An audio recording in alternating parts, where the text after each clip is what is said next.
movimiento y problemas de equilibrio y coordinación, esta persona puede estar padeciendo síntomas de Parkinson, un trastorno del movimiento que ocurre por la falta de dopamina en las neuronas.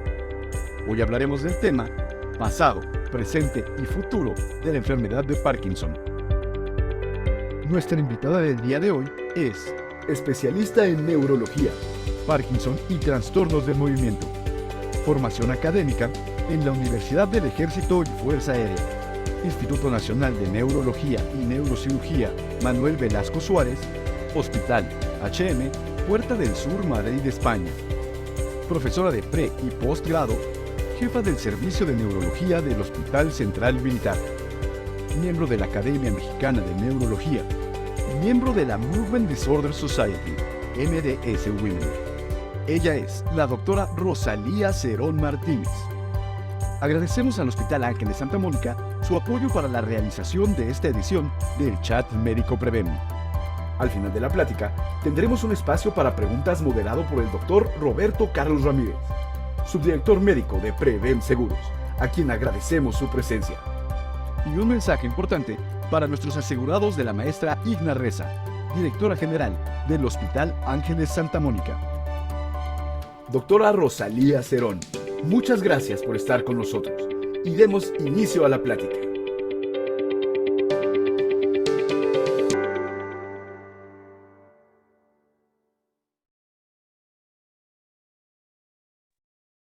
Hola, buenas noches, ¿qué tal? Qué gusto. ¿Cómo están? Buenas noches, Jorge. Igna Reza, doctora Rosalía Cerón, Buenas doctor noches. Roberto Carlos Ramírez. Vamos a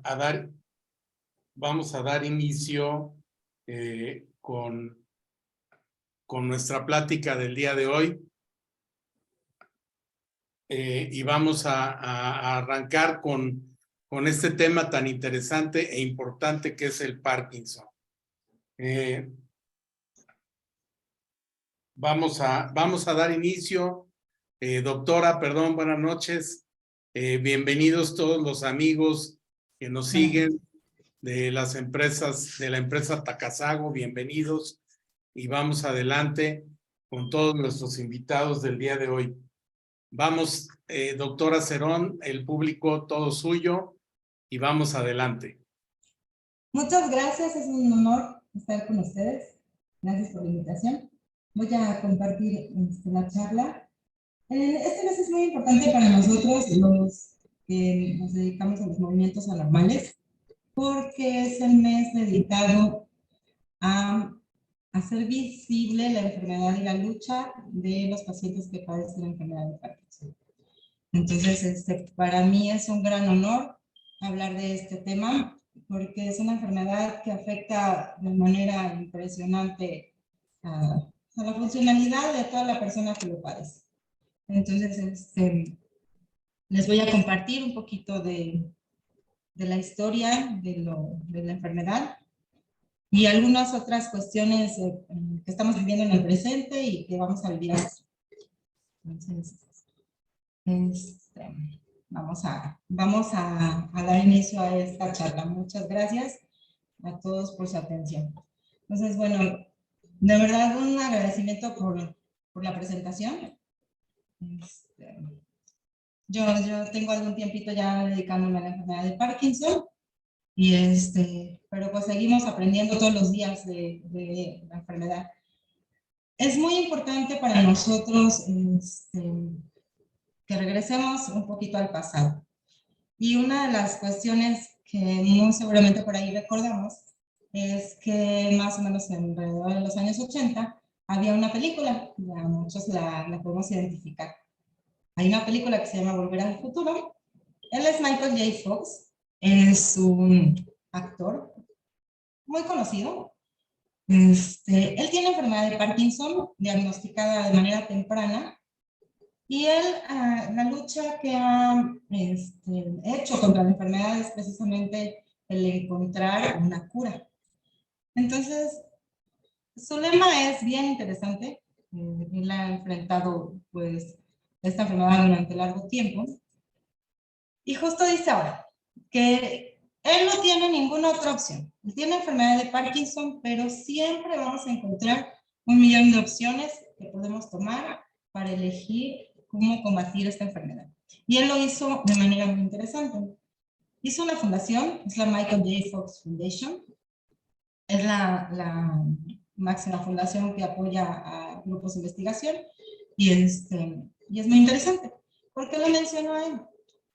Porque es una persona que ha vivido con esta enfermedad y que se ha sobrepuesto a todas las dificultades y que a pesar de todo esto, él ha podido encontrar cómo dar un paso al frente. Y cómo dar un paso al frente cuando alguien me necesita. No es como él se va a sobreponer, es como yo puedo ayudar a los demás. Eso es muy importante. Entonces voy a tomar prestado el DeLorean, muchos lo recordamos por aquí, para dar un paseo hacia el pasado. Vamos a tomar ese auto del futuro y vamos a dar un salto grande al pasado. La primera descripción que nosotros encontramos en la literatura de la enfermedad de Parkinson la hicieron los egipcios. En estos libros de neurología vamos a encontrar que también en el año 400 a.C. en Mesopotamia ya había descripciones de que había personas que tenían temblor en las piernas, en las manos, en la voz, y también se creía en ese entonces que habían sido alimentados por una sustancia que estaba contaminada. No logramos saber mucho de los antecedentes, por eso es importante, porque ya desde ese entonces empezamos a encontrar indicios de la enfermedad. Después, en este entonces, vienen los egipcios, donde en el papiro de Evers podemos ver que también hay una descripción, pero aquí ya estamos observando que ellos están proponiendo un tratamiento. Hay pacientes que en ese momento observaron que sufrían temblor de hombros y también de manos. A esta sustancia la llamaron STEP, y a través de los vasos migraba de cierta manera hacia el cerebro, no sé, no encontramos todavía muchas de las partes de estas descripciones, pero es muy interesante que ya ellos utilizaban algunos remedios por ahí, entre ellos un derivado bien interesante que usamos actualmente, que ha logrado pues sustituirse y hacerse de tal manera sintetizado que usamos ahora como un medicamento muy innovador que se llama Pulmorfin. Ya ellos empezaron a utilizar este remedio, pero y empezaron a darle una proyección ya al tratamiento. A mí me gusta muchísimo esta frase. Entonces, de los egipcios me voy a saltar hasta 1676. Esta frase fue adjudicada a Isaac Newton, pero todavía estamos en duda si realmente la hizo él o no, porque por ahí hay una teoría que la hizo alguien más. Pero bueno, el más famoso que la ha utilizado es Isaac Newton. Y me gusta mucho precisamente por el sentido que le da. Si he podido ver más lejos es porque estoy subido sobre hombros de gigantes. Nunca estoy solo. Todos los avances científicos tienen un precedente. Y el avance científico hacia las enfermedades neurológicas pues viene desde antes. No puedo yo avanzar si no tomo la experiencia de las personas que vienen atrás de mí. Entonces, por eso quise hacer esta pequeña ventanita en este espacio de tiempo para explicar lo que sigue en adelante. Cada paso que damos tiene que ser siempre adelantado y siempre tomando la experiencia de los previos, porque si no, entonces tenemos más riesgo de equivocarnos en lo que sigue. Siempre hay alguien que pensó ya lo mismo que estoy viviendo ahorita, solo que a lo mejor no tenía la tecnología suficiente. Entonces vamos a hablar de alguien muy importante para la enfermedad de Parkinson, es el Dr. James Parkinson, que en 1817, hace ya más de 200 años, escribió en su ensayo de manera muy magistral esta enfermedad. En ese entonces hizo un ensayo que se llamaba Ensayo para la parálisis agitante. Describe pacientes que tenían dificultades para la marcha, temblor, rigidez, alteraciones en el movimiento. En ese entonces no se llamaba enfermedad de Parkinson. Los pacientes tenían movimientos involuntarios y había una potencia en los músculos disminuida, que en ese entonces se pensó que tal vez era un poco de debilidad. Él describe de manera muy magistral, por eso más adelante en 1870, el padre de la neurología, pues el padre de la neurología y del papá de todos los neurólogos de la historia, que es el doctor Martin Charcot, le da a él el valor y el peso y el nombre a esta descripción tan importante y el nombre de la enfermedad de Parkinson. Y justo en este mes, el 11 de abril, es el día de nacimiento del doctor James Parkinson. Por eso es el día que se ha tomado como bandera para dar impacto y hacer visible esta lucha. Entonces los pacientes, ya a las fechas del doctor Charcot, pues también tenían, pues teníamos que buscar una solución en ese momento. Teníamos que ver de qué manera los iban a ayudar, porque ya estaban ahí con sus problemas. Entonces diseñaron algunos tipos de terapia física, algunos otros dispositivos que usaban tipo arnés para ayudar a que el paciente ambulara mejor. Y después en 1895, ya un poquito más adelante, se llevó a cabo la primera autopsia en un paciente con esta enfermedad. Este es el doctor Martin Charcot. Y regreso un poquito acá. Entonces, tenían un poquito de conflicto ahí de si la enfermedad se debía a un tema de neurosis o si realmente tenía una causa estructural a la cual pudiéramos pues, echarle la culpa de por qué estaban teniendo los pacientes estas alteraciones en el movimiento. Y en 1895 se llevó a cabo la primera autopsia con un paciente de Parkinson, en donde el doctor Edward Rizal,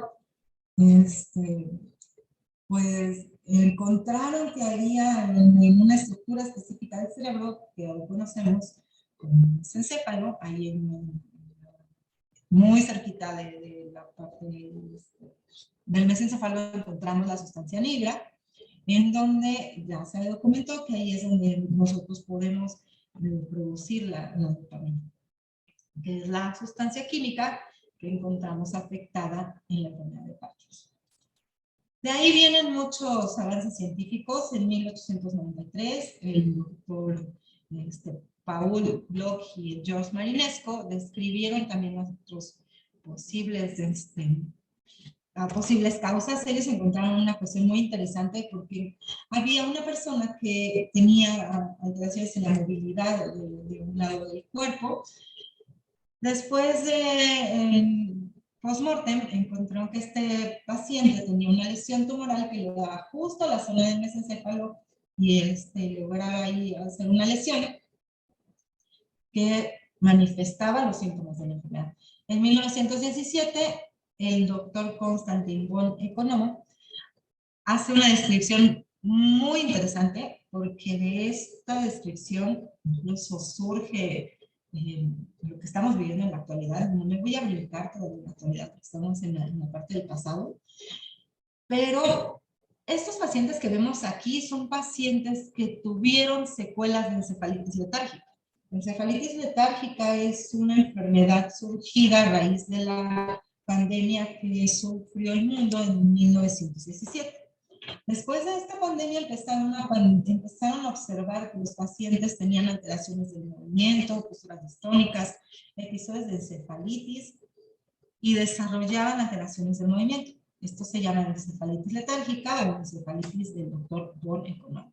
Ahora ya se sabe y se le ha puesto este nombre en honor al doctor que en 1917, bueno, años después, describe esta condición. Después, estos dos doctores, el doctor Lewy y el doctor Konstantin Petriakov, son muy importantes para los avances de la etiología de la enfermedad. Encontraron alteraciones y las mutaciones específicas en las células, que son las que provocan la alteración en la alfa-sinucleína, que empieza a ver esta mutación y forman cuerpos de Lewy, y describen de manera muy magistral el por qué, ya en cortes patológicos, por qué teníamos enfermedad de Parkinson. Entonces, el doctor Konstantin Petriakov hizo más hincapié en darle nombre a la sustancia negra, en donde él describía que empezaba la alteración de la dopamina, que había, y de manera secundaria, manifestaba los síntomas de la enfermedad de Parkinson. Después vienen muchos avances científicos. Obviamente hay muchos pioneros en distintas cuestiones. La historia de esta enfermedad tiene 200 años desde que se conoce la parálisis agitante, pero en realidad son muchos siglos de historia que muchas veces está por ahí escondida y no hemos logrado encontrar. Pero lo que sí es importante y lo que observaron todos ellos es que realmente la limitación que sufren las personas es lo que va a impactar en las actividades de la vida diaria. La rigidez, el temblor, la lentitud en los movimientos, el no poder vestirse, el no poder caminar o tener una vida adecuada y estar, pues, ser independiente en determinado momento de la vida. Lamentablemente en ese entonces pues no había muchas opciones de tratamiento y, y pues de ahí partimos muchas cosas. Este pasaje de la historia es importante porque empezamos a observar que pues hemos encontrado algunas alteraciones, algunas otras cuestiones como patológicas, algunos intentos de tratamiento, pero no hemos encontrado todavía el por qué. Y seguimos encontrando todavía el por qué, pero estas teorías parten de lo siguiente. Actualmente una de las teorías más aceptadas de la de Parkinson es una teoría que se llama WALFI, la entrada de la enfermedad vía un olfatorio y vía estómago. Es muy interesante el mecanismo encontrado actualmente, pero parte de la descripción viene de aquí. Como les comentaba, la epidemia de gripe española, la influenza española, que surgió y hubo muchas muertes a consecuencia de esto, nos vino a poner un ejemplo muy importante. Nos vino a dar mucha enseñanza, a pesar de la tragedia que vivieron en ese entonces. Encontramos que muchas de las manifestaciones que había después de la encefalitis letárgica tenían una razón de ser en las personas que sufrieron la influenza española en su momento. Los sobrevivientes a esta influenza desarrollaban la encefalitis letárgica. Entonces ahí nos ponen a nosotros en una alerta. Que actualmente se sabe que esas personas tenían deficiencias importantes en la producción de dopamina por lesiones en la sustancia negra, muy similares a la enfermedad de Parkinson. Este pasaje es importante, esta mirada al pasado es importante porque nos enseñó muchas cuestiones. Sobre todo eso, nuestro país también sufrió estragos a consecuencia de esta epidemia. Aquí vemos un periódico de ese entonces, en donde ya manifestábamos ahí que había miles de casos de influenza española. No sabemos a certeza cuántas personas en realidad tuvieron encefalitis letárgica posterior a esto, pero el doctor Constantin Boneconomo le escribió lo siguiente: desde Navidad hemos tenido la oportunidad de observar una serie de casos en la clínica de psiquiatría. Y estos pacientes se comportaban de manera diferente. No respetaban, no se podían englobar como tal en un diagnóstico preciso en ese entonces. Ya había la descripción de la enfermedad de Parkinson, pero no se comportaban como enfermedad de Parkinson. Tenían fiebre, tenían posturas distónicas, tenían un parkinsonismo importante que los llevaba incluso a perder el contacto con el mundo exterior. Entonces, él describió a esos pacientes y pues no logró en ese momento englobarlos en una sola entidad, pero su descripción lo hizo alrededor de que se llama así, encefalitis letárgica de Boneconomo. ¿Por qué les menciono esto? Porque esto es muy importante para lo que viene a futuro. Esas son las fotografías de esos pacientes que vivieron en ese entonces. Si ustedes pueden observar aquí las posturas, hay la postura encorvada que vemos en los pacientes de Parkinson, las posturas distónicas y la mirada perdida y con dificultad para los movimientos oculares. Él es el escritor Oliver Sacks y tiene un libro muy interesante que se llama Despertares. Y de este libro surge una película que podemos nosotros recordar. En el Hospital Monte Carmelo de Nueva York, describen que había un grupo de pacientes que años después se encontraron que presentaban estas secuelas. Muchos, si logran activar por ahí la memoria, encontramos Esta película es interesante, la protagoniza Robbie Williams y Robert De Niro, en donde hace una descripción y una actuación magistral de lo que va a sufrir un paciente con encefalitis letárgica. Pero aquí otra cosa es bien interesante. Es una descripción perfecta del ensayo y el error de la dosis de levodopa, de cómo un tratamiento puede ser tan favorable, pero que a veces no es la solución total, sobre todo cuando no hemos aprendido el uso del medicamento.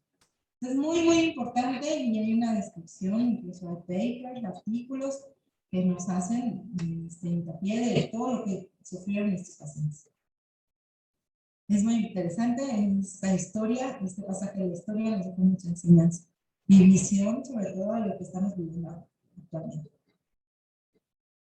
La levodopa es ahorita el medicamento que se convierte en el gold estándar. Fue descrita a raíz de toda esta serie de experimentos, son muy interesantes. El doctor Carlson, el doctor Daster, son los que ya describieron, pues de manera sintetizada lograron hacer que el medicamento funcionara. Estos conejitos estaban afectados por reserpina y tenían datos de Parkinson y los podemos observarlos aquí arriba como están, pues, incluso aletargados, sin movilidad. Entonces probaron este medicamento y lograron llevarlos otra vez a tener movilidad. De ahí empezaron a surgir los experimentos para hacer la molécula perfecta del levodopa.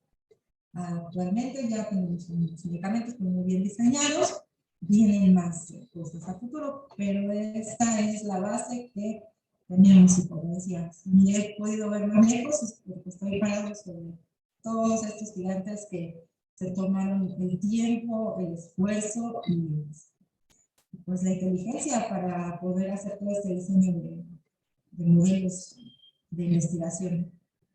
Es muy importante porque de ahí parte una mejoría de todos. Entonces, desde un tratamiento herbolario hasta el diseño, o sea, ya un poquito más pues encaminados que hizo el doctor Charcot hasta la levodopa, pues vamos a dar un salto importante hasta la parte neuroquirúrgica. En ese entonces hubo también un poquito de visión ya para empezar a encaminar la neurocirugía convencional.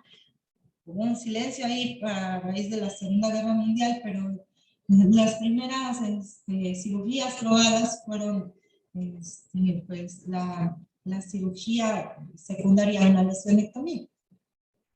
Es muy interesante la historia también de la parte quirúrgica, pero es una parte bien importante del tratamiento de la enfermedad, que a veces no es tan conocida.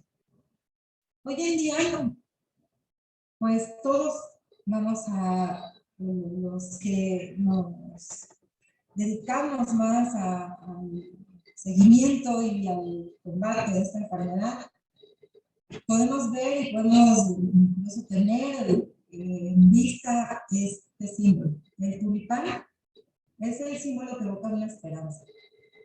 Esta flor es muy fuerte. Esta flor sobrevive a muchas adversidades porque incluso a los inviernos más crudos. Entonces, esta mezcla es muy interesante porque la hizo un horticultor, de Holanda, y ahora se convirtió en el símbolo de la enfermedad de Parkinson. Él tenía enfermedad de Parkinson y donó pues este híbrido para que fuera el símbolo de la enfermedad. Y desde 1995, asociaciones, médicos, todos reconocemos a los pacientes con la fuerza del tulipán. Y es muy bonito el color, y aparte tiene una orilla muy especial, que es una mezcla que solamente pudo diseñar él. Así es que si ven un tulipán, ya saben que el símbolo de Parkinson está ahí presente. Y el Día Mundial del Parkinson, pues es el 11 de abril. Bueno, la enfermedad de Parkinson en la actualidad, pues tenemos diversas teorías, seguimos en búsqueda de todavía mucho más teorías de Gabriel, porque a pesar de todos los avances científicos y todos los avances tecnológicos, no hemos podido encontrar qué es lo que me va a detonar la enfermedad de Parkinson. Hay muchísimas personas afectadas, más o menos una prevalencia de 65.6 hasta 12.500 millones de personas afectadas a nivel mundial. Hay diversas estadísticas realizadas, pero en realidad el impacto de esta enfermedad es al paciente, pero también a la familia que lo padece. Es una enfermedad que arrastra con el entorno, no solamente con la persona. Entonces, si logro hacer una estadística, pues siempre voy a tomarla de manera exponencial por todo lo que afecta a mi alrededor. Hay varias diferencias entre poblaciones hispanas, caucásicas. Afortunadamente hemos logrado hacer estudios, actualmente estamos corriendo varios estudios de investigación, entre ellos muy interesante, que es el estudio de la SHLI, en donde hacemos un rastreo genético de nuestra población mexicana y nuestra población latina. Ahí vamos a investigar cuáles son los genes que están afectando a nuestra población.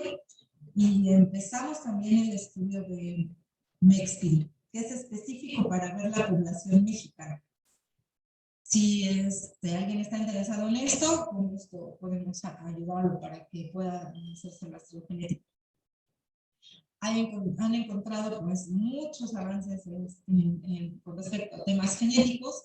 También hay factores ambientales, hay factores epigenéticos, y lo más aceptado es justo lo que explicaba anteriormente, la doble vía de entrada de la enfermedad. Entonces, la enfermedad de Parkinson a veces podemos pensar que solamente afecta a personas mayores, pero esto no es una realidad.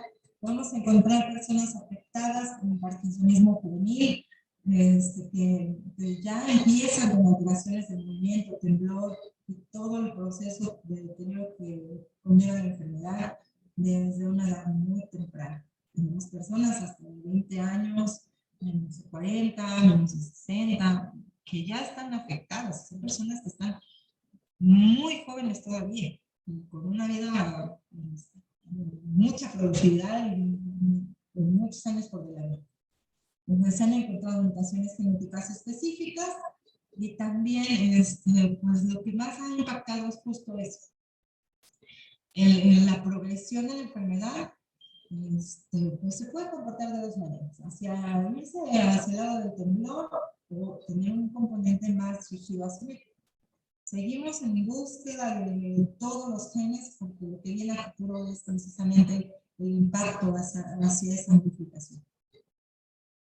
Actualmente lo que sabemos es que empezamos con una pérdida neuronal, pero eso se vuelve una cascada progresiva de deterioro, que no hemos encontrado el punto exacto en donde empieza esta mutación, para detenerlo desde muchísimo antes. Esta es la sustancia negra, y aquí lo podemos ver cómo está de manera normal y cómo está afectada en la enfermedad de Parkinson.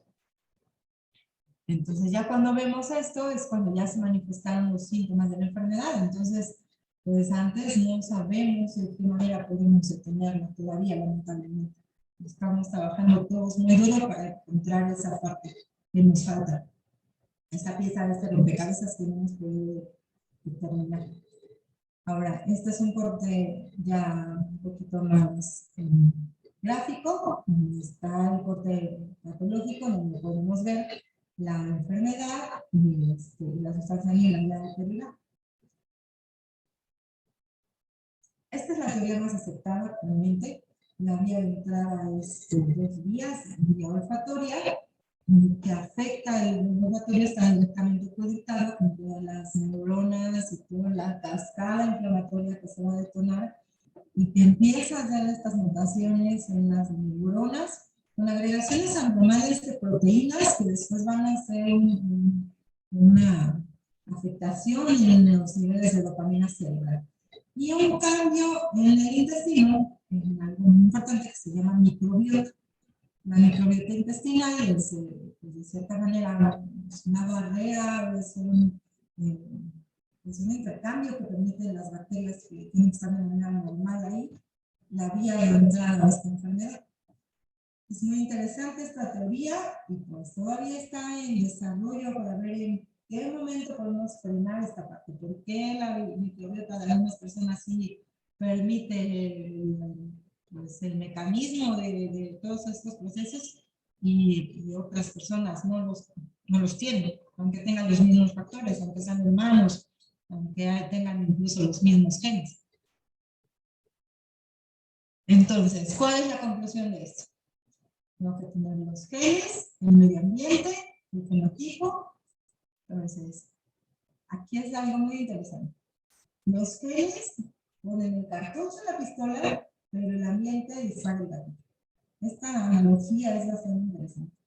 No sabemos en realidad el ambiente qué es lo que pasa, pero mucho trabajo en desarrollo con respecto al tema de contaminación, de residuos industriales, que afectan a los pacientes y hacen que se detonen enfermedades.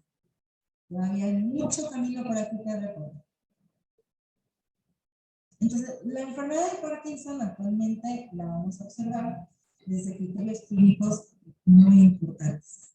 Los criterios clínicos más aceptados anteriormente eran los criterios del banco de cerebros. Estos criterios nos hablan que tenemos que tener 3 pasos a seguir para poder establecer que un paciente tiene enfermedad de Parkinson.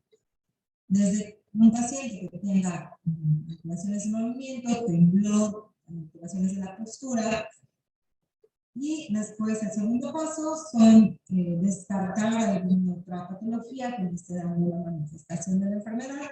Aquí encontramos problemas cerebrovasculares, alteraciones infecciosas, y algunas otras enfermedades neurodegenerativas que se comportan como enfermedad de Parkinson, pero con una evolución mucho más rápida y progresiva.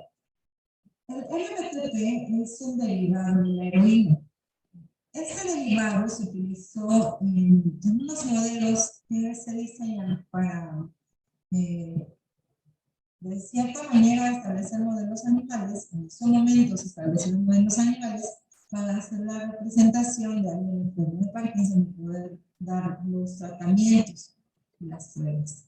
Todavía se conservan estos modelos, ya no hay tantos modelos ya en desarrollo porque ya estamos trabajando con otro tipo de tecnología, pero en su momento fue muy importante. Entonces, si tenemos a alguien expuesto a NPTP, pues obviamente no podemos decir que tiene una enfermedad de Parkinson, porque es una respuesta secundaria a un agente tóxico externo. Ahora, el paso 3 es un poquito más ya la fineza de la parte clínica. Inicio de un solo lado, temblor de reposo, el carácter progresivo de la enfermedad y algo bien importante, que es la respuesta al medicamento llamado levodopa.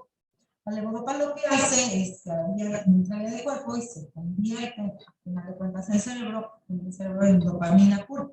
Y lo que hace que mejoramos los síntomas de la enfermedad. Actualmente los criterios del banco de cerebro existen, pero nos guiamos más por el criterio de la Sociedad de Movimientos Anormales. La MDS es la sociedad a la que afortunadamente tengo la suerte de pertenecer, es la Sociedad de Movimientos Anormales, en donde nos dedicamos pues, a hacer muchísima investigación y se diseñaron justo eso. Los criterios actualmente ya más aceptados son los de ellos. En donde vamos a observar que la enfermedad de Parkinson no solo afecta los síntomas de la movilidad, también vamos a encontrar síntomas no motores. ¿Qué significa esto? Que las personas van a tener dificultad para captar los olores, dificultad para que los sabores se perciban de manera adecuada, problemas de estado de ánimo, insomnio, ansiedad, depresión, también hay calambres, dolor, alteraciones en la motilidad intestinal, y todo esto va a ser parte de la enfermedad. Entonces, no solamente vamos a poner el enfoque en los síntomas del temblor, como lo hacía en su momento el doctor James Parkinson. Vamos a ahorita ya poner más atención en los otros síntomas que también interfieren de manera muy importante en la calidad de vida de las personas. Un diagnóstico clínico de enfermedad de Parkinson se requiere pues estas 3 cuestiones. Ausencia de criterios de exclusión, como explicábamos, al menos 2 criterios de apoyo y las banderas rojas. Las banderas rojas son muy importantes porque me va a hablar de alguien que me está dando un aviso que probablemente esto no se trate de enfermedad de Parkinson. Este aviso me va a decir a mí que tengo que poner más atención que la progresión más avanzada, porque el pronóstico de la enfermedad va a ser peor y sobre todo eso, darles la certeza diagnóstica a las personas y acercarlos un poquito más al pronóstico de lo que va a pasar a futuro. Para afinar los diagnósticos hacemos varias cosas, y esto lo hacemos ya de manera mucho más fina, pero algo muy interesante es eso. Mencionaba que la prueba específica de respuesta al Levodopa es la que nos va a determinar a veces si esto se trata de enfermedad de Parkinson o no. Si voy a tener la posibilidad de ofrecerle a la persona que la padece alguna otra alternativa de tratamiento, como en este caso es el tratamiento quirúrgico. Hacemos un test dentro del consultorio en donde damos una dosis alta de medicación que se llama carbidopa. O podemos usar levodopa-benseracida, como es en este caso, en este estudio que hicieron. Esto hace que la mejoría pre-evaluación y posterior evaluación de la dosis de levodopa se tome como una evidencia de la respuesta adecuada. Tengo que tener por lo menos una mejoría del 70% en las escalas utilizadas. La escala más comúnmente utilizada es una escala clínica que se llama UPDRS, donde vamos a medir la movilidad del paciente, la lentitud de los movimientos, el temblor, la rigidez. Y de acuerdo a esta escala de UPDRS, vamos a hacer un conteo y desde luego vamos a decir si es positiva o no es positiva. Esta es la prueba más utilizada. Y es suficiente el peso estadístico donde se corrobora que es una prueba que da certeza al diagnóstico y hace un poquito más cercano al diagnóstico. Es muy complicado, es más fácil decir que un paciente tiene Parkinson, es más complicado decir que no es enfermedad de Parkinson y que nos estamos enfrentando a algún otro proceso. Entonces, siempre tiene que ser guiado por un experto y habitualmente lo hacemos los neurólogos, expertos en trastornos de movimiento. Una respuesta sostenida a la terapia de levodopa es la que es el punto pivote para decir que realmente el diagnóstico se acerca más a la enfermedad de Parkinson. Entonces, esta es otra prueba que hacemos con un derivado de un lirio acuático, que es el que utilizaban en ese momento los egipcios. Este medicamento se llama morfina. Es un medicamento muy novedoso que usamos. Este medicamento se utiliza vía inyectada y también se utiliza en bombas de infusión para hacer exactamente lo mismo que hacemos con el test de levodopa, pero ahora lo vamos a hacer con esta medicación y vamos a medir lo que pasa con la evolución clínica de los pacientes. No hay superioridad entre una prueba y otra, en realidad se elige la prueba exacta para poder afinar el diagnóstico, la prueba de los recursos que tengamos en el momento, pero también en el paciente. Siempre las pruebas son individualizadas, hacia qué camino las vamos a seguir. La enfermedad de Parkinson es un diagnóstico difícil, la neuroimagen nos apoya, pero la certeza al 100% no la hemos tenido todavía. No podemos ver la mutación a veces en vivo, como hacemos en los pacientes que demostré de manera anterior, pero aquí es importante que veamos lo siguiente. La ciencia siempre va avanzando. Ahorita tenemos afortunadamente el apoyo de la resonancia magnética, donde podemos observar que existen ya diferencias en la cantidad de sustancia negra en los estudios de imagen, pero sobre todo estos estudios están ahorita en boga, que son los estudios de medicina nuclear, que nos miden exactamente la cantidad de dopamina que nos está faltando. Podemos encontrar varios radiotrasadores, a veces no los tenemos tan fácil, no podemos accesar tan fácil a este tipo de tecnología, pero existen. Existen y las podemos utilizar. Existen radiotrasadores que miden desde el efecto en la neurona presináptica y en la neurona postsináptica. Entonces, aquí existen diferentes opciones. En el país tenemos varias. El Dagestan es un radiotrasador que llegó apenas al país. Y la secuencia que hace es muy interesante porque mide específicamente la cantidad de dopamina. Aquí vamos a ver un ejemplo de cómo vemos estos estudios de medicina nuclear. Si hacemos un comparativo de lo que teníamos hace muchos años, incluso hace 2 siglos, de cómo, digamos, pues, la enfermedad, estamos muy avanzados. Afortunadamente estamos viviendo una era de tecnología importante y de desarrollo de tecnología diariamente. Y ese es un avance que nos ha ayudado muchísimo para darles un pronóstico de certeza diagnóstica más acercado a los pacientes, pero sobre todo para comprobar, afinar o darle peso a toda nuestra evaluación clínica previamente realizada. Yo no llego hasta este estudio si no tengo una evaluación clínica bien diseñada. La evolución natural de la enfermedad es parte desde muchos años antes. Como vimos, a veces no podemos identificar el deterioro que estoy viviendo antes, pero ya hay algunos signos de alarma que tenemos que poner atención. Personas que tuvieron, que han tenido disminución de la capacidad de oler o de posmo, depresión, alteraciones en el sueño, por ejemplo, personas que tienen trastorno del sueño REM o alguna complicación durante el sueño, que hablan, actúan o incluso tienen algún movimiento a la hora de dormir, tienen carga genética para la enfermedad de Parkinson, ya tenemos que poner atención en esta cuestión, porque desde varios años antes tenemos signos de alarma. Un diagnóstico temprano siempre va a ser la diferencia a un diagnóstico ya más tardío donde uno pueda hacer, pues sí puede hacer muchas cosas en realidad, siempre hay soluciones, siempre hay esperanzas, siempre hay camino para recorrer, pero es mejor tenerlo y tener ya en vista que algo está pasando. Después de ahí empezamos a notar ahora sí las manifestaciones de los momentos, rigidez y fatiga. Todas las personas van a evolucionar de manera diferente, pero lamentablemente el desenlace todavía de esta enfermedad pues es hacia el deterioro en todos los sentidos, en procesos cognitivos, motores, y pues la pérdida de dopamina que me va a llevar a un desenlace con todas las complicaciones de esto conlleva. Entonces, este es el camino por el cual nuestros pacientes van pasando.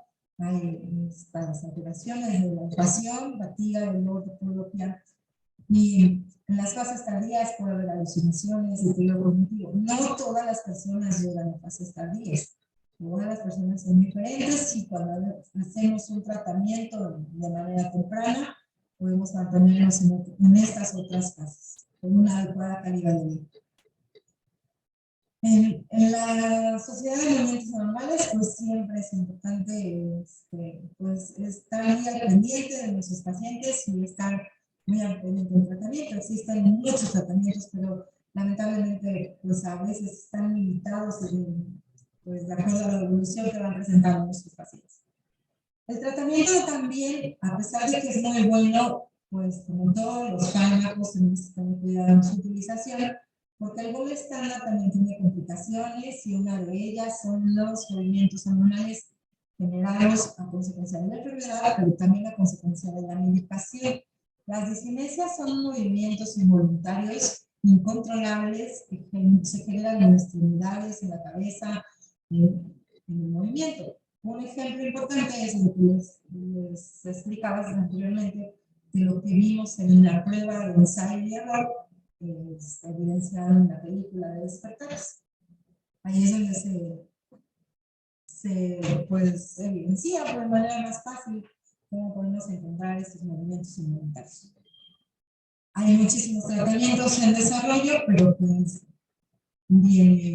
todavía no han llegado a nuestro país. Pero otra cuestión muy importante es la cuestión quirúrgica, que afortunadamente ya está muy desarrollada. La estimulación cerebral profunda es una cirugía que no es una cirugía nueva, pero que ha logrado impactar de manera muy importante en la calidad de vida de las personas. Mejora la movilidad, mejora la calidad de vida del día a día, mejora la marcha y poder volver a caminar y hacerlo, pues incluso como lo hacían antes. La estimulación cerebral profunda pues tiene que tener varias cuestiones. Primero tenemos que pasar pues una prueba específica. La valoración clínica tiene que descartar algún otro proceso de enfermedad y esto lo hacemos pues con unos protocolos ya muy diseñados en donde vamos a ver que los pacientes tienen que tener diagnósticos específicos de enfermedad de Parkinson en donde se tienen que descartar todos los otros padecimientos. Ahora, el diagnóstico definitivo no lo tenemos, pero la excelente respuesta de la Europa es la que va a hacer la diferencia. También las discenecias las podemos encontrar con los movimientos involuntarios de la disforia, que son inducidos por un medicamento.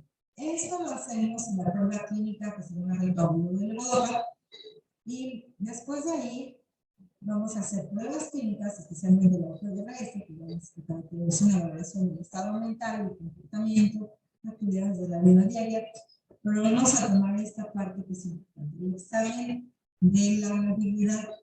De acuerdo al puntaje que nosotros damos, nosotros vamos a hacer esa escala y vamos a ver si realmente el paciente tuvo o no tuvo mejoría.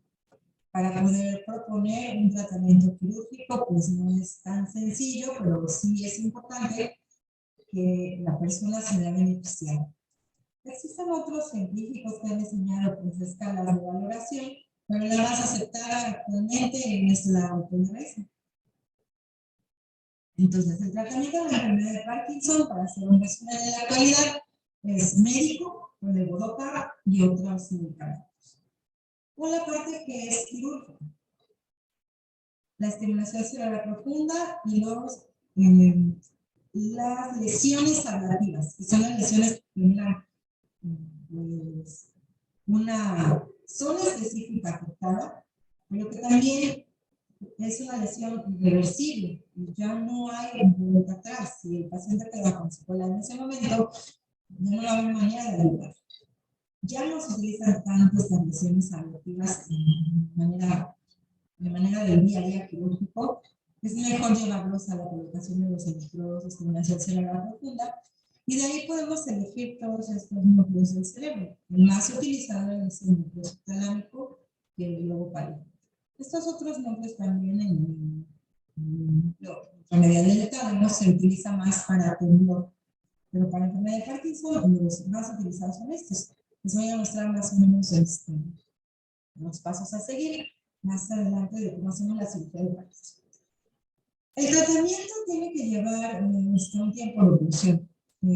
Las fluctuaciones en la toma de los medicamentos, las fluctuaciones motoras, significan que a la hora que yo tomo un medicamento va a hacer efecto, pero más tarde va pues a tener ya complicaciones en esta parte. Y vamos a empezar a necesitar más fármacos, a intolerancia a los fármacos, alucinaciones. Después de la historia de las cirugías ablativas, pues viene ya toda la parte quirúrgica. Como les explicaba, las cirugías ablativas ya son irreversibles, ya no tenemos pues, más cuestión, hay que modificar. Y si por alguna razón queda una secuela, pues va a quedar de manera permanente. La estimulación cerebral profunda se aprobó desde el 2002. En el país se hace de manera un poquito más frecuente, desde el 2017, 2018 ya se mejoraron las técnicas. Actualmente ya utilizamos las técnicas más específicas y se han encontrado varias teorías que hacen cambios neuronales importantes en los niveles de neurotransmisores, en donde mejora de manera secundaria los síntomas de la enfermedad de Parkinson. Las ventajas de esto es que es reversible, que se puede ajustar en el consultorio y hacer una neuromodulación específica para lograr revertir los síntomas de la enfermedad. Y la cuestión más importante es que no daña de manera permanente en el sistema nervioso. Hay indicaciones para los procedimientos quirúrgicos, se tienen que hacer protocolos específicos, tienen que pasar un filtro previamente por una red de especialistas, un equipo multidisciplinario de expertos, que afortunadamente los tenemos en nuestro hospital. El neurólogo de movimientos anormales, el neurocirujano funcional y alguien de psicología que nos haga esta valoración integral. Afortunadamente, contamos con esta red de apoyo. Podemos elegir, y aquí más o menos hay una representación de cómo se hace la localización del núcleo donde se va a implantar el electrodo. Es un núcleo más utilizado, es el núcleo subtalámico. La medida de este núcleo subtalámico son 3 milímetros y específicamente se utiliza para mejorar calidad de vida, pero de manera secundaria pues, se llega también los síntomas médicos. De tener mejor movilidad, posiblemente va a impactar en mi estado de ánimo. Por ello, también la evaluación psicológica previa es muy, muy importante. El paciente tiene que estar despierto durante el procedimiento quirúrgico. Esta es más o menos una representación de un electrodo y de cómo está representado el núcleo de nuestro cerebro. Esta imagen es muy gráfica. Podemos ver cómo logramos implantar este microelectrodo para poder dar mejoría a los síntomas de la enfermedad. Les voy a mostrar un video y es mi equipo quirúrgico trabajando. Ella es la doctora Marcela Mocino, es la neurocirujana funcional que está en nuestro grupo. Es muy experta en el área de la neurocirugía funcional. Esta es la colocación de los electrodos y esta es la formulación de nosotros. El equipo multidisciplinar es muy importante porque cada pieza de este engranaje perfecto es importante en todos los aspectos. En la fase quirúrgica, en la preevaluación, es muy importante el trabajo de los animales. Pero aquí la líder del micrófono es la doctora Marcela. Ella es la doctora Marcela Mocillo, es el doctor Sinar, otro de nuestro equipo quirúrgico. Y ahí está colocando algo que se llama marco de estereotaxia. Una vez identificado el sitio donde se va a implantar el electrodo, hacemos esta parte, ellos se encargan de la colocación del marco, de la guía del electrodo, y a la par, la participación es en la localización exacta del núcleo. Esto lo hacemos con una técnica que se llama microregistro, donde logramos encontrar el sonido de las neuronas. Aquí podemos observar que hacemos un pequeño trépano, en donde va a entrar el electrodo. Es una cirugía muy especializada y pues yo tengo a la neurocirujana más experta y la mejor en esa técnica. Este es el microregistro, donde vamos a monitorizar el sonido de las neuronas. Donde vamos a encontrar aquí ya el sonido. Y el paciente tiene que estar despierto durante todo este tiempo quirúrgico, porque la evaluación es muy importante. La evaluación clínica y las pruebas que hacemos con la energía que se coloca ya en el electrodo a la hora de hacer estas pruebas, los llevamos a diferentes escalas y diferentes niveles de energía para poder hacer la valoración específica y que quede colocado exactamente en donde tenemos que estar. Afortunadamente nosotros tenemos todo el equipo disponíble para poder hacer esto en nuestro hospital. Este hospital con los quirófanos nuevos quedó perfecto para nosotros para hacer esta tecnología de manera muy, muy, muy interesante. Esta es la colocación de cómo quedan al final los electrodos. Y después vamos a radiografía. Vamos a llevarlo a la resonancia y después vamos con el segundo tiempo. Ya no me voy a detener un poquito acá porque esta es la parte ya de la colocación del dispositivo. Pero vean esta parte. Este es un dispositivo y esta es una paciente. Tengo permiso solo de ella para mostrarla como ejemplo. Es una paciente que está muy limitada, ya que mucho temblor, en donde encontramos que hay una mejoría total a la hora de obtener el dispositivo y una afectación la enfermedad en la hora de agarrar. Aquí vamos a ver, vamos a mostrar las diferencias entre un estado pues, en donde se refleja la normalidad y la limitación total a lo que logramos hacer gracias a la tecnología que tenemos ahorita a nuestra disposición. Siempre hay camino a seguir y esto muy seguramente va a mejorar a futuro, pero aquí es algo bien importante. El manejo multidisciplinario de nuestros pacientes es lo que hace la diferencia. No soy solito, no voy a lograr nada solito, sino tengo un equipo que me respalda. Cada pieza es importante. El neurólogo, la persona de la neurorehabilitación, neuropsicología, psiquiatría, neurocirugía, nutrición, trabajo social, pero aquí la estrella de todo este proceso pues es el paciente y su familia.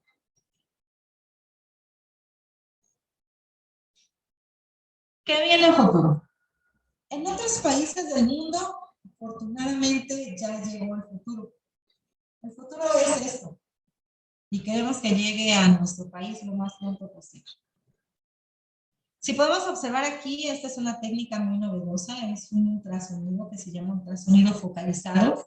Es una técnica que vamos a hacer en resonancia magnética, donde todavía podemos colocar la estereotaxia, pero vamos a encontrar esto.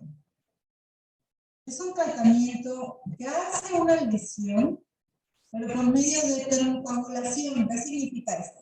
Te voy a encontrar una diana y sobre esa diana voy a generar un calor tan intenso que va a mejorar de manera importante los síntomas de la enfermedad.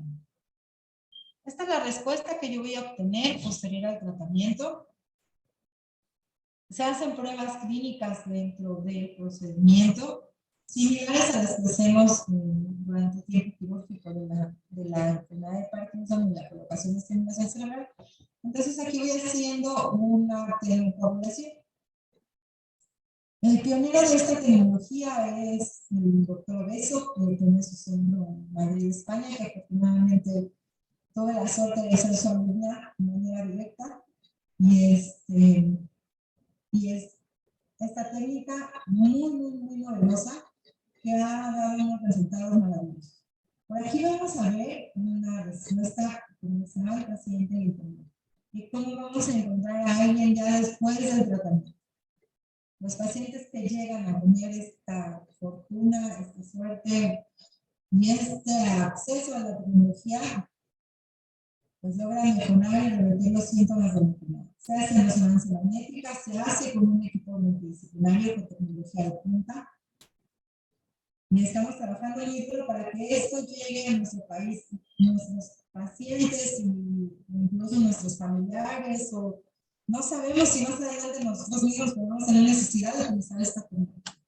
Podemos ver aquí, es un paciente con temblor esencial, y podemos ver de manera espectacular el cambio pre y post tratamiento. Pero no solo eso, este aparato pues impacta en la enfermedad de Parkinson, mejora los síntomas y el temblor esencial. Vienen otras líneas de investigación para tratamientos en otros sentidos, pero hasta los dos aceptados por la FDA son Parkinson y temblor esencial. Aquí están las líneas de investigación con las que contamos actualmente para esta tecnología. Todavía no es nuestro futuro, pero esperemos que pronto lo sea. Las estadísticas, y esto es muy importante, es el crecimiento exponencial. Voy a poner esta estadística, por ahí mencionamos que use la presencia hospitalaria, porque esta estadística es muy impactante. Recibimos más o menos 15,000, un aproximado de 15,500 pacientes en el mundo externo. Anteriormente teníamos más o menos unos pacientes, 20 pacientes reportados de primera vez. Posterior a la pandemia, hemos encontrado que el año pasado reportamos 250 pacientes nuevos con enfermedad de Parkinson. ¿Qué impacto tiene eso? Que se me está volviendo realidad, en mi actualidad, en mi tiempo, lo que vivieron las personas que sobrevivieron a la influenza española. Nosotros estábamos avisados que había un riesgo de un incremento en la enfermedad de Parkinson. Pero si vemos esta estadística, en la pandemia, estos son los pacientes reportados en el 2020. Pero el crecimiento que estamos teniendo nosotros en nuestra estadística, pues es impactante. Y estamos recibiendo día a día que se hizo realidad justo eso. Personas que tuvieron COVID y que presentaron disminución en la inflación por más de una semana, 2 semanas o más tiempo, tienen mayor riesgo de presentar enfermedad de Parkinson o alguna enfermedad neurodegenerativa. Esta es nuestra experiencia. Ya la plasmamos en unas charlas, estábamos hablando de mayo, todavía en tiempo de pandemia, en el 2021, pueden todavía la charla por ahí, en donde vimos nuestra experiencia que estábamos observando pacientes con alteraciones neurológicas asociadas a COVID. Pero ya hay precedente. En el mundo nos está hablando que la siguiente pandemia que viene es de enfermedades neurológicas, principalmente enfermedad de Parkinson. La predisposición a esto se le achaca que hay un sistema de mecanismos de neuroinflamación que entran vía olfatoria, que ahí van a afectar y se encadenan una serie de cascadas inflamatorias interesantes, pero no tan beneficiosas para nosotros. Hay una respuesta a nivel microbial que genera una vía importante de las cascasas, que va a generar empieza la relación de proteínas anormales, alfa-sinucleína y todas estas alteraciones secundarias. Ya estamos viendo una importante evidencia de esto y estamos encontrando personas afectadas, que en otras condiciones no las encontramos. La enfermedad de Parkinson pues, es el conjunto y el acúmulo de todas estas cuestiones. Lamentablemente no hemos encontrado todavía la playa. Hay muchas cosas a futuro, muchas cosas se están probando, con el silenciamiento de genes y precisamente estamos trabajando en esas líneas de investigación para que en su momento podamos beneficiarnos de esta tecnología de vanguardia. Vienen diseños de nuevos medicamentos, pero todavía no hemos logrado quitar esta parte. Los medicamentos utilizados pues también tienen efectos secundarios, a veces no son tan beneficiosos. Siempre hay que tomarlos con una guía de un experto. Todos estos medicamentos están ahorita en fase de investigación, viene mucho trabajo, esto es el futuro. Todavía no encontramos al 100% de esta terapia génica y diversas fases de estudios. ¿Y qué es nuestro futuro? Pues nuestro futuro de la enfermedad de Parkinson es lo que hagamos ahorita, lo que hagamos en el presente y cómo trabajemos juntos y en conjunto para la enfermedad. La conclusión es la siguiente. La enfermedad de Parkinson es frecuente, está subdiagnosticada, pero cuando empezamos a tener impacto en los síntomas del movimiento, pues es hora de buscar ayuda. Siempre hay soluciones, siempre hay esperanza. Y en nuestro hospital tenemos un equipo multidisciplinario para dar tratamiento a esta enfermedad. Muchas gracias por la invitación, muchas gracias por el tiempo, muchas gracias por la paciencia y gracias por la invitación. Doctora, muchas gracias. Muy interesante. Realmente es increíble poder ver todos estos tratamientos impresionantes, ¿verdad? Roberto. Gracias, Jorge. Doctora Cerón, de verdad, creo que muy clara la explicación. Abordó el tema de una manera, además de que con mucha pasión, ¿no? Porque creo que en todos los casos que abordó se ve que ha metido mucha investigación, mucho estudio, y eso de verdad se agradece. Incluso le voy a decir que las preguntas que teníamos, que yo creo que ya no nos va a dar tiempo de hacerlas, pero le quiero decir que por lo menos todas ellas se cubrieron con lo que usted nos acaba de mencionar. Y varias de ellas iban relacionadas justamente con lo que mencionó del COVID, ¿no? Tuve por lo menos 5 personas preguntaron que si había una relación directa con la enfermedad y bueno, pues ya también fue tocado el tema, ¿no? Entonces yo le agradezco muchísimo el tiempo, le agradezco muchísimo la ponencia, creo que fue bastante clara y bueno, Jorge, yo creo que esta ocasión nos vamos sin preguntas. Sí, caray, Igna, brevemente nada más tú tenías un mensaje que querías compartir de 1 minutito. Si no tienes inconveniente, creo que lo mejor sería compartir el video, ¿no? Sí, por favor, gracias. Voy a compartir un video que...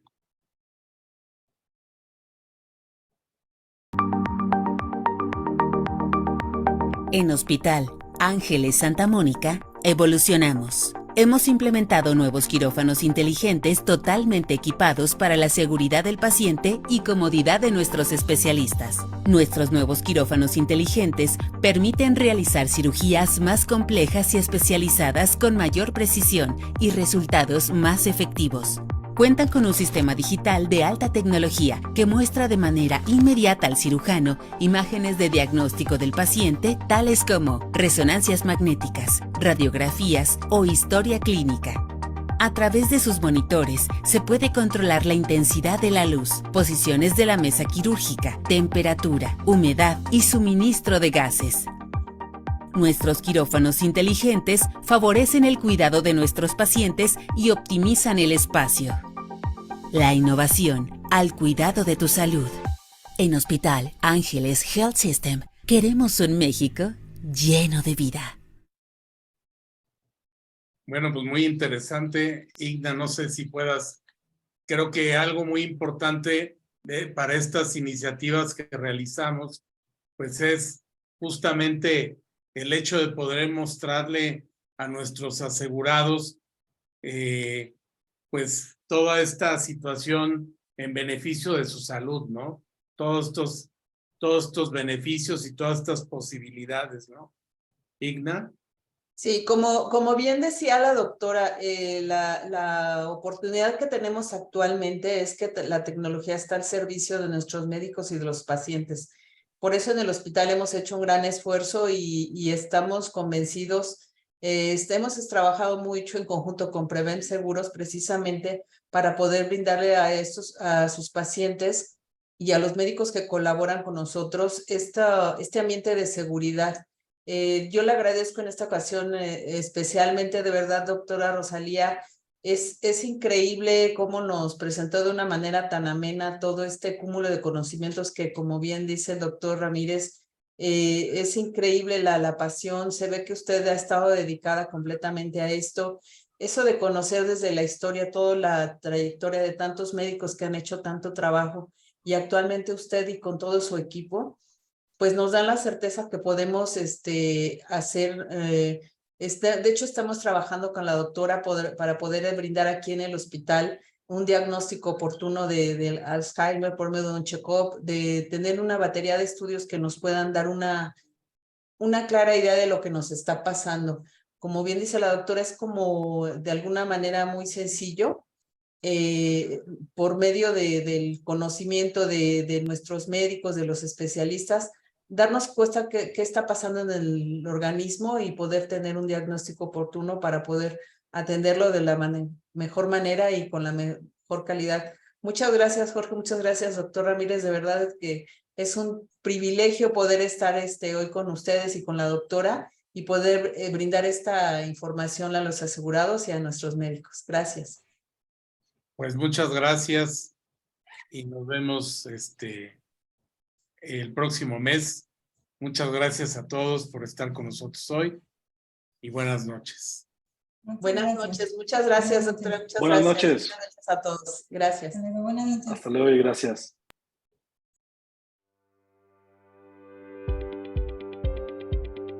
Gracias por acompañarnos al Chat Médico Prevent. Te recordamos que este se realiza de enero a noviembre, el último miércoles de cada mes, por las plataformas Zoom y Facebook Live. Los esperamos en la próxima edición del Chat Médico Prevent.